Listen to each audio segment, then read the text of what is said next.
সীমান্তে এখন কোনো উত্তেজনা নেই, পরিস্থিতি স্বাভাবিক রয়েছে বলে জানিয়েছেন স্বরাষ্ট্র উপদেষ্টা অবসরপ্রাপ্ত লেফটেন্যান্ট জেনারেল মোহাম্মদ জাহাঙ্গীর আলম চৌধুরী। দুপুরে ময়মনসিংহ বিভাগের আইনশৃঙ্খলা বাহিনী ও কৃষি অধিদপ্তরের কর্মকর্তাদের সাথে মতবিনিময় শেষে সাংবাদিকদের এক প্রশ্নের জবাবে তিনি কথা জানান। তিনি জানান, সীমান্তে শান্তি ফেরাতে ফেব্রুয়ারি মাসে বিজিবি ও বিএসএফ এর মহাপরিচালক পর্যায়ে আলোচনা হবে। এছাড়া আগের করা কিছু অসম চুক্তির বিষয়ে আলোচনার কথা রয়েছে। এসব উপস্থিত ছিলেন বিভাগীয় commissioner Mokhtar Ahmed, range DIG doctor Ashrafur Rahman সহ অন্যরা।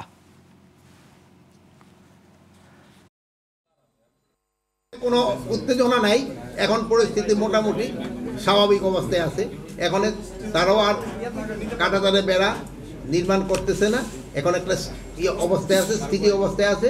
প্লাস আমরাও বলছি যে আগামী মাসে ডিজি পর্যায়ে বিজিবি এবং বিএসএফ এর ডিজি পর্যায়ে একটা মিটিং আছে, ওই মিটিংয়ে এইগুলি আলোচনা হবে।